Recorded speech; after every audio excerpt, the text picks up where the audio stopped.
ಬಂಧುಗಳೇ, ನಮ್ಮ ನಾಡಿನ ನಾಯಕ, ರಾಜ್ಯದ ಮುಖ್ಯಮಂತ್ರಿ, ಬಡವರ ಬಂಧು, ದೀನ ದಲಿತರಿಗೆ ಸಹಾಯಕ ಎದಕ್ ಬಂದಿದ್ದಾರೆ ಅಂದ್ರೆ ಉಮೇಶ್ ಮೇಟಿ ಅವ್ರನ್ನ ಗೆಲ್ಲಿಸ್ರಿ ಅಂತ ಹೇಳಕ್ ಬಂದಿದ್ದಾರೆ.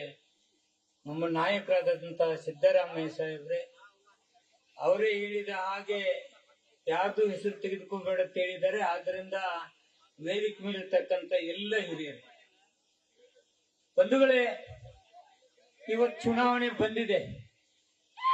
ಮಾಧ್ಯಮದ ಗೆಳೆಯರೆ, ಚುನಾವಣೆ ಯಾಕೆ ಬಂತು ಅಂದ್ರೆ HR ಮೇಟಿ ಸಾಹೇಬ್ರು ಇವತ್ತಿಲ್ಲ.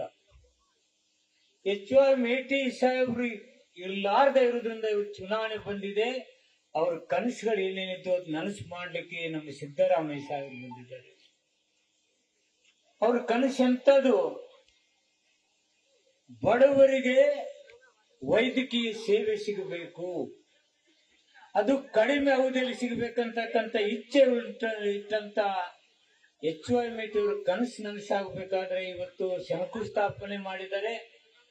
ಸಿದ್ದರಾಮಯ್ಯ ಸಾಹೇಬ್ರು ಹೇಳಿದ್ದಾರೆ ಇದನ್ನ ಆದಷ್ಟು 1 ವರ್ಷ 1.5 ವರ್ಷದಗೂ ಮುಗಿಸಿ ಉದ್ಘಾಟನೆ ಮಾಡಿ HR ಮೇಟಿ ಸಾಹೇಬ್ರ ಆಸೆ ಏನಿತ್ತು, ಬಡವರ ಪರವಾಗಿರ್ತಕ್ಕಂಥ ಆಸೆ ಏನಿತ್ತು ಅದನ್ನ ನೆರವೇರಿಸಿಕೊಡ್ತೇನೆ ಅಂತಕ್ಕಂಥ ಮನುಷ್ಯನಿಂದ ಇವತ್ತು ಇಲ್ಲಿ ಬಂದಿದ್ದಾರೆ. ನಾನು ಹೇಳ್ತಿದ್ದೀನಿ, ಸಿದ್ದರಾಮಯ್ಯ ಸಾಹೇಬ್ರು ಅಂದ್ರೆ ಯಾರಿಗೂ ಸಹಾಯ ಮಾಡ್ಲಾರ್ದಿರೋರಲ್ಲ. ಆರಿಸಿ ಬಂದು ತತ್ಕ್ಷಣ ಹೇಳಿದ್ರು 13ರಲ್ಲಿ ಅಂಬೇಡ್ಕರ್ ಶಾಲಾ ಸೂಟ್, ಮತ್ತೊಂದೇನಂತ ಕೇಳಿದೀವಿ ದೇವರಾಜ ಸರಸ್ ನಿಗಮ ಶಾಲಾ ಸೂಟ್, ಮತ್ತೆ ಸರ್ ಅಲ್ಲಿ ಅಲ್ಪಸಂಖ್ಯಾತರ ಶಾಲಾ ಸೂಟ್, ನೇಕಾರ್ ಶಾಲಾ ಸೂಟ್, ST ನಿಗಮದ ಶಾಲಾ ಸೂಟ್, ರೈತರಿಗೆ 50,000 ಶಾಲಾ ಸೂಟ್. ಅವ್ರಿಗೆ ಯಾರು ಸಹಾಯ ಮಾಡಿಲ್ಲ ಹೇಳಿ? ಅಷ್ಟೇ ಬಿಡ್ಲಿಲ್ಲ, ಕಬ್ಬಿನ ದರ ಕಡಿಮೆ ಆಗೈತಂದ್ರ 300 ರೂಪಾಯಿ ಪರ್ ಟನ್ನಿಗೆ ಕೊಟ್ಟಂತ ನಾಯಕ ಮೊನ್ನೆ ಕಡಿಮೆ ಆಗೈತೆ ಸರ್ ಮತ್ತೆ ಅಂದ ಮತ್ತೆ 50 ರೂಪಾಯಿ ಕೊಟ್ಟಂತ ನಾಯಕ. ದಲಿತರು ಎಲ್ಲರೂ ಮಧ್ಯಮ ವರ್ಗದವ್ರಿಗೆ ಸಹಾಯ ಮಾಡ್ತಕ್ಕಂಥ ಶಕ್ತಿವಾನ್ ಅದಕ್ಕೆ ಬಂದಿದ್ದಾರೆ. ಉಮೇಶ್ ಮೇಟಿ ಅವ್ರನ್ನ ಆರಿಸಿ ಕಳಿಸ್ಬೇಕು. ನೀವು ಒಂದ್ ತಿಳ್ಕೊಳ್ರಿ, ಉಮೇಶ್ ಮೇಟಿ ಅವ್ರ ಕುಟುಂಬದ ಮೇಲೆ ಸಿದ್ದರಾಮಯ್ಯ ಸಾಹೇಬ್ ಹೆಂಗ್ ಪ್ರೀತದಾನ ಅಂದ್ರ ಯಾವ್ದಾರ ತಾಯಿ ತುಪ್ಪ ಹಾಕೋತ್ ಬರ್ತಾಳ, ತನ್ನ ಮಗ ಬಂದ ಕೂಡಲೇ ಒತ್ತಿ ಎದ್ದು ಹಾಕ್ತಾಳ. ಹಂಗ ಮೇಟಿ ಅವ್ರ ಕುಟುಂಬ ಅಂದ್ರ ತಾಯಿ ಹೃದಯದಿಂದ ನೋಡ್ತಕ್ಕಂತ ಸಿದ್ದರಾಮಯ್ಯರು ಬಂದಿದ್ದಾರೆ. ಅಧಿಕಾರ ಇದೆ, ಬಾಗಲಕೋಟೆ ಜನ ಅಭಿವೃದ್ಧಿ ಪರ, ರಾಜಕಾರಣ ನಮಗೆ ಬೇಡ, ಅಭಿವೃದ್ಧಿ ಬೇಕು ಅಂತಕ್ಕಂತ ಜನ ಹೇಳ್ತಾರೆ. ಅಭಿವೃದ್ಧಿ ಸಲುವಾಗಿ ನಾವು ಉಮೇಶ್ ಮೇಟಿ ಅವ್ರಿಗೆ ಓಟ್ ಕೊಡ್ತೇವೆ ಅಂತ ಹೇಳ್ತಾರೆ.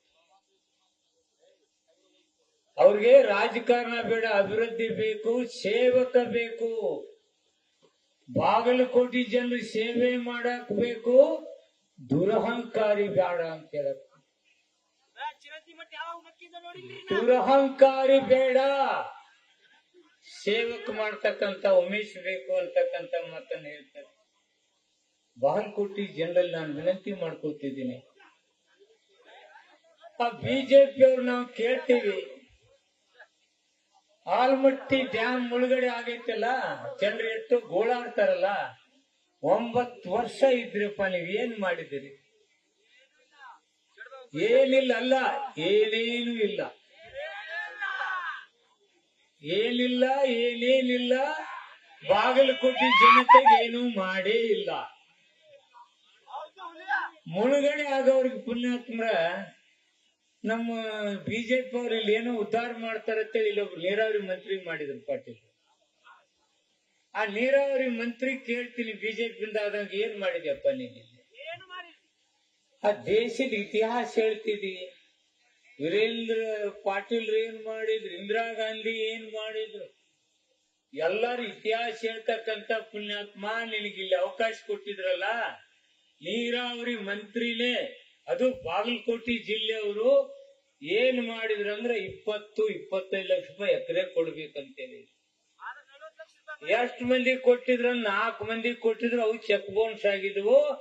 ಸಿದ್ದರಾಮಯ್ಯ ಸಾಹೇಬ್ರ ನಮ್ಮ ಜಿಲ್ಲೆ ಎಲ್ಲ ನಾಯಕರು ಹೋದಿವಿ. ಜೆ.ಟಿ. ಪಾಟೀಲ್, ಸರ್ ನಾಯಕ್, ಎಸ್.ಆರ್. ಪಾಟೀಲ್, ವಿಜಯಾನಂದ ಕಾಶ್ಯಪ್ನವ್ರು, ಚಿಮ್ಮನಕಟ್ಟಿ ಇವರು ಹೋರಾಟಗಾರೆಲ್ಲರೂ ಹೋದಾಗ, ಸರ್ ಹಿಂಗಾಗಿದೆ, ಅದನ್ನ 2 ಕಂತು ಕೊಡ್ತಾರೆ. ತೊಂದ್ರೆಯಲ್ಲಿ ಇದಾರೆ, ಅವ್ರಿಗೆ ಯಾಕೆ 2 ಕಂತು? ಒಂದೇ ಕಂತಿನಲ್ಲಿ ಕೊಡುನು. ನೀರಾವರಿ 40 ಲಕ್ಷ, ಒಣ ಬೇಸಾಯ 30 ಲಕ್ಷ ಅಂತೇಳಿ ಮೊನ್ನೆ ಮೆಡಿಕಲ್ ಕಾಲೇಜ್ ಶಂಕುಸ್ಥಾಪನೆಯಲ್ಲಿ ಚೆಕ್ಕನ್ನೇ ವಿತರಿಸತಕ್ಕಂತ ನಾಯಕ ಅಂದ್ರೆ ಬಾಗಲಕೋಟೆ ಅಭಿವೃದ್ಧಿ ಪರವಾಗಿರ್ತಕ್ಕಂಥವ್ರು ಯಾರು? ಕಾಂಗ್ರೆಸ್ ತವರಲ್ಲೇನು? ನೀವೇನು ಮಾಡಿದಿರಿ ಅಪ್ಪ ಇಲ್ಲಿ ಬಾಗಲಕೋಟೆಗೆ? ಬಿಜೆಪಿ ಅವರೇ ಅದೇ ಏನೇನಲ್ಲ, ಏನೇನಿಲ್ಲ. ಇವತ್ತು ಬಾಗಲಕೋಟೆ ಜನ ಏನ್ ಬಯಸ್ತಾರಂದ್ರೆ ಸೌಹಾರ್ದತೆಯಿಂದ ಬದುಕಬೇಕು ಅಂತಾರೆ. ಊರಾಗ ದಿವಸ ಧರ್ಮ ಜಾತಿಗಳ ನಡುವೆ ಸಂಘರ್ಷ ಬೇಡ. ಬಾಗಲಕೋಟೆ ಜನತೆಗೆ ಕೈಗಾರಿಕೆಗಳು ಬರಬೇಕಾಗಿದೆ, ಪ್ರವಾಸೋದ್ಯಮ ಬೆಳಿಬೇಕಾಗಿದೆ, ವಾಣಿಜ್ಯೋದ್ಯಮ ಬೆಳಿಬೇಕಾಗಿದೆ. ಅದಕ್ಕಾಗಿ ಕಾಂಗ್ರೆಸ್ ಬೇಕು ಅಂತಕ್ಕಂತ ಮಾತನ್ನ ಗಲ್ಲಿ ಊರಲ್ಲಿ ಜನ ಹೇಳ್ತಾರೆ. ಈ ಜಾತಿ ಧರ್ಮದ ಸಂಘರ್ಷ ಬೇಡ, ಬಾಗಲಕೋಟೆ ಅಭಿವೃದ್ಧಿ ಬೇಕು. ಅದಕ್ಕೆ ನಾವು ಕಾಂಗ್ರೆಸ್ ಓಟ್ ಹಾಕ್ತೀವಿ, ಉಮೇಶ್ ಮೇಟಿ ಅವ್ರಿಗೆ ಹೋಗ್ತೀವಿ, ಸಿದ್ದರಾಮಯ್ಯ ಅವ್ರ ಶಕ್ತಿಯನ್ನು ಕೊಡ್ತೀವಿ ಅಂತಕ್ಕಂತ ಮಾತನ್ನ ಜನ ಮಾತನಾಡ್ತಾರೆ. ನಾನು ಕೆಲವು ಕಡೆ ಹೋಗಿದ್ದೆ, ನಾನು ಪ್ರಚಾರ. ಅಲ್ಲಿ ಕೆಲವು ಸ್ವತಂತ್ರ ಸಿಕ್ಕಿಲ್ಲ, ಇನ್ನು ಬಾಯಿ ಬಿಡಾಕು ಅಂತ. 1947 ಬ್ರಿಟಿಷರಿಗೆ ಏನ್ ಹೊಡೆದೋಡಿಸಿದೀವಿ, ಆದ್ರೆ ಬಾಗಲಕೋಟೆಯಾಗ ಒಬ್ರು ಬಂದ್ಬಿಟ್ಟಿದ್ದಾರೆ. ಈಗ ಹಿಂಗದಾರು ಗೆಳೆಯರ, ಇಲ್ಲಿ ಏನಾದ್ರು ಎಮ್ಮಿಲ್ಲ ಆದ್ರೂ ಗತಿ ಏನು? ನಿನಗೂ ಗೊತ್ತಾಗಿತ್ತು ನೋಡ. ಅದಕ್ಕೆ ಬಾಗಲಕೋಟೆಗೆ ಇವತ್ತು ಸ್ವತಂತ್ರ ಬೇಕಾಗಿದೆ. ನಾನು ಕೇಳ್ತಿದ್ದೀನಿ, ನೀವ್ ಏನ್ ಕೆಲಸ ಮಾಡಿದಕ್ಕೆ ಬಾಗಲಕೋಟೆ ವೋಟ್ ಕೇಳ್ತಾರೆ? ಏನಾರ ಮಾಡಿದ್ರೆ ನಿಮ್ಗೆ ಗೊತ್ತಿದ್ರ ಹೇಳ್ರಪ್ಪ. ಏನೇನು ಇಲ್ಲ, ನನಗ್ ಗೊತ್ತಿದ್ದಂಗ ಏನು ಇಲ್ಲ.